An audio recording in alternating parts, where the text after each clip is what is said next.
દીદી, હા, ગામમાં ને ગામમાં તને એ પૂછવાનું તો રહી ગયું. શું? આદિત્યને તે શું વાત કરી? શું પૂછવું હતું એને? અરે સાવ અજીબ માણસ હતો એ તો. લગ્નની વાત તારી હતી, જોવા તને આવ્યો હતો અને સવાલો મને પૂછતો હતો. અમુક લોકોનું હોય એવું કે બીજા કોઈના એટલે કે આપણા નજીકના લોકો હોય ને એની સાથે વાત કરીને પછી એના પરથી તારણ કાઢે કે સામેવાળો વ્યક્તિ કેવું હશે. બોલો, એનો શું મતલબ? હવે લગ્ન તારી સાથે કરવાના હતા, રહેવાનું તારી સાથે છે, તો મને પૂછે કેટલું ભણ્યા છો, શું શું કામ ફાવે છે, તમે તો સારા. અરે હું સારી લાગુ છું તો શું થઈ ગયું? અરે પણ તને શું વાંધો છે પૂછતો હતો તો?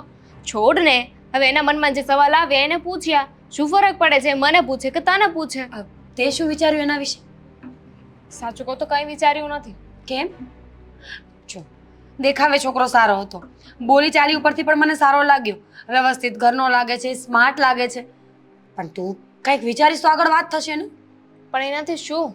એનાથી શું ફરક પડવાનો છે? જો હશે એના પપ્પાનું નામ સારું, પણ એની શું વેલ્યુ? એના પપ્પાના નામથી ઓળખાય છે કે ટોપ બિઝનેસમેનનો દીકરો છે? કોઈ આદિત્યથી ઓળખે છે? નહીં ને. બેબી, એ તો ખોટું કહેવાય ને. આપણા પપ્પાના નામ પરથી આપણને કોઈ ઓળખતું હોય ને તો આપણા માટે એ પ્રાઉડની વાત હોવી જોઈએ. માનું છું કે પોતાના નામ જેટલી નહીં, પણ પ્રાઉડ તો ખરું. હા, પણ હું ક્યાં ના પાડું છું, પણ માણસની પોતાની પણ કોઈ વેલ્યુ હોવી જોઈએ ને, પોતાની પણ કોઈ નામ ના હોવી જોઈએ. જો મારે છે ને એના વિશે કોઈ વાત નથી કરવી, કારણ કે મમ્મી આવશે ને તો એના વિશે જ વાત કરશે. એટલે પ્લીઝ આ ટોપિકને અહીંયા જ બંધ કરી દે. સારું, નહીં કરું આ વાત. એમ પણ હવે તો એનો જવાબ ન આવે ત્યાં સુધી તો એના વિશે જ વાત થવાની છે ને. બની શકે. તું શું કરતી હતી ફોનમાં? બસ થઈ ગઈ વાતો. હા મમ્મી, બસ અમે તમારી જ તો કમી હતી. Welcome welcome. મારી કમી ને ફોન આવી ગયો છે ને જવાબ પણ આવી ગયો એ છોકરા. શું કહ્યું મમ્મી? મને ખબર છે, વિશ્વાસ છે કે હા જ પાડી હશે. દામિની છે જ આટલી સ્માર્ટ, દેખાવડી અને સાથે સાથે મારી બેન ડાઈ પણ છે. ભલે લાગતું નથી પણ છે. પ્લીઝ મમ્મા સેય નો. હા, ના જ છે. હાશ. હા છે કે ના છે? એના માટે ના છે, તારા માટે હા છે. શું? હા, એ છોકરાએ તને પસંદ કરી. કોંગ્રેચ્યુલેશન્સ.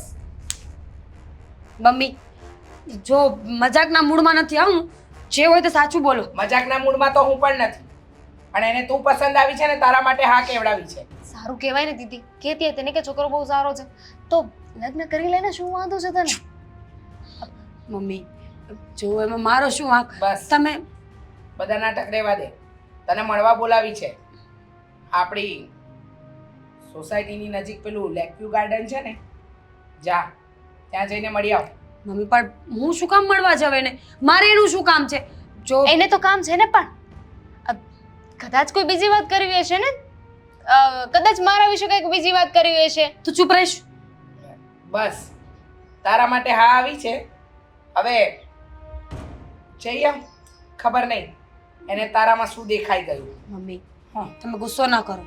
તમારું મન હોય તો જાઓ, બાકી મારે જવાની કોઈ જરૂર નથી. અરે ના, મમ્મીનું મન છે, જો કેટલા દાંત કાઢે છે મમ્મી. એને મમ્મી હા જો જા ફટાફટ, 10 વાર પૂછીશ તો પછી ના જ પડશે ને. જ સારું, તો હું જાઉં. હવે એના માટે તને લેખિતમાં લખાણ આપું. હા, જાઉં છું. હા જા. ફોન નંબર છે ને? મમ્મી વોટ્સઅપ કરી દેશે. હા મમ્મી, નંબર હા, મોકલાવો જ પડશે ને. સંભાળી લેજે.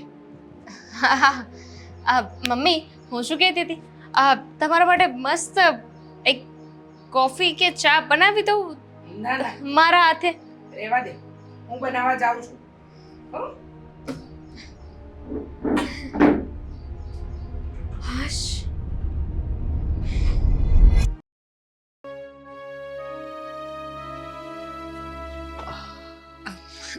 હાય.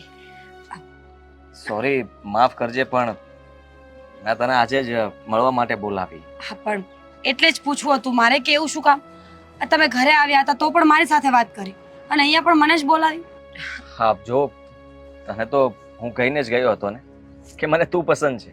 જો તમે મને કહીને ગયા હતા એ વાત સાચી છે, પણ એ વાતનો કોઈ મતલબ નથી બનતો. તમે જોવા કોને આવ્યા હતા? મારી બેનને.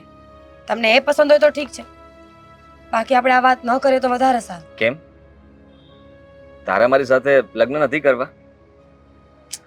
વાત એ નથી, તમે સમજતા કેમ નથી? સમજતી તું નથી. હા, ઘરના સભ્યો કઈ કહે છે તો મને વાત કર ને. ના ના, ઘરના સભ્યો શું કહેવાના મને, એ લોકોને કઈ વાંધો નથી. તો પછી તને પણ વાંધો ના આવવો જોઈએ ને. હા જો મીરા, મેં ઘણા સમયથી રાહ જોઈ હતી. ઘણી બધી છોકરીઓ સાથે વાતચીત કરી છે અને મને કોઈ એવી છોકરી ગમી નહોતી કે જેની સાથે હું લગ્ન માટે વાત આગળ વધારું. તને જોઈ, તારી સાથે વાત કરી, ખરેખર મને લાગે છે કે હું તારી સાથે જ રહી શકીશ. સમજાતું નથી કે શું કહું? સાચું કહું ને તો મને પણ તમે પસંદ છો, પણ વાત મારી બેનની ચાલતી હતી એટલે હું થોડી અચકાતી હતી. હા, પણ દામિનીને હજી લાગતું નથી કે એને લગ્ન કરવા જોઈએ. એને એનું કામ, મતલબમાં એના ફ્યુચરનું વિચારે છે તો વિચારવા દો, સમય આપો એમને થોડો. અત્યારથી શું કામ એને બંધનમાં નાખવી છે? મેં નથી નાખી. આ તો મમ્મીનું કહેવાનું એવું હતું કે તમે બહુ સારા વ્યક્તિ છો, તમારું બેકગ્રાઉન્ડ બહુ સારું છે, તમારા પપ્પાનું નામ, એટલે મમ્મીને થયું કે સમયસર વાત ચાલે અને લગ્ન થઈ જાય તો વધારે સારું. હા, કેમ નહીં. મીરા, તારા માટે ગિફ્ટ લાવ્યો છું. મારા માટે? હા. આ જો ગિફ્ટની શું જરૂર હતી? આ રિયલ ડાયમંડની બેંગલ્સ છે. મેં સ્પેશિયલી બનાવ્યા હતા કે જ્યારે મને કોઈ છોકરી પસંદ આવી જશે, તેને જોવા જઈશ ત્યારે તેને તે દિવસે જ મળીને આપી દઈશ. હું જોવા દામિનીને આપ્યો હતો પણ મને પસંદ તું આવી ગઈ, એટલા માટે મને થયું કે તને બહાર બોલાવીને આ પહેલી ગિફ્ટ આપી દો. સિરિયસલી બહુ જ ફાઇન છે. જોવા જઈએ તો આ ગિફ્ટ મારે લેવી ના જોઈએ, પણ હવે તમે આટલા પ્રેમથી આપી છે ને તો હું ના નહીં પાડું. રિયલ ડાયમંડ્સ છે ને એટલે. હા રિયલી, તું, મને લાગતું નહોતું કે મજાક કરી શકે, પણ હવે એવું લાગે છે કે તારો સ્વભાવ પણ થોડોક મજાકિયો છે ખરા. થોડોક વધારે? હો, તો એ તો આપણે અવારનવાર મળીશું એટલે ખબર પડી જશે. અવારનવાર મળીશું એટલે હું કઈ થોડી રોજ મળવા આવવાની હતી. મળી લીધું, વાત પતી ગઈ. હવે કેમ તું મારા વિશે બધું જાણે છે? મને જાણવા માંગતી હોય તો મળવું પડશે. સાચું કહું, થોડું ઘણું અત્યારે કહી દો ને, પછી આગળ વિચારીશું આપણે બંને.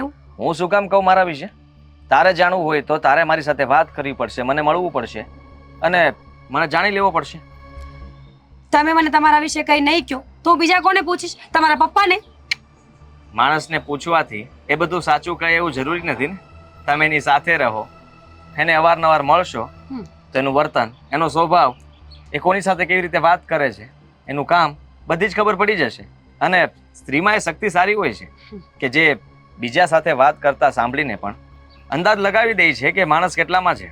તો તમને કેવી રીતે ખબર પડી એક જ મુલાકાતમાં કે હું કેવી છું? તારો શાંત સ્વભાવ, તું ચૂપચાપ જેવી રીતે બેઠી હતી. શાંત? હા, મતલબમાં શાંત તું છે નહીં, પણ મને એવું લાગ્યું કે તું શાંત છે. પણ ચાલશે, મારે જરૂરી નથી કે શાંત સ્વભાવ જ જોઈએ. By the way, thanks for the gift. આ તો પહેલી છે, આગળ જો ઘણી બધી ગિફ્ટ મળશે તને. પણ સાચું કહું ને તો સંબંધો સાચવવા માટે ગિફ્ટની જરૂર નથી હોતી. મારા મુતાબિક ગિફ્ટનું શું છે, એ તો કોઈ પણ આપી શકે, પણ જે ખરા અર્થમાં જોઈએ છે એ કોણ આપશે? એકદમ સાચી વાત છે. હા, આ ગિફ્ટ તો કોઈ પણ આપી શકે, પણ આપણી મુલાકાત સાથે આ બધી વસ્તુઓ બહુ મહત્વ ધરાવે છે. ક્યારેક મુલાકાતમાં કઈ વસ્તુ પણ આવી હતી. અચ્છા, તો પછી મારે પણ તમારા માટે કઈ લાવવું પડશે ને? બિલકુલ નહીં. યાદગીરી માટે? આ જરૂરી નથી, પણ તમે લાવી શકો. ઠીક છે, તો હવે હું ઘરે જઈ શકું ને?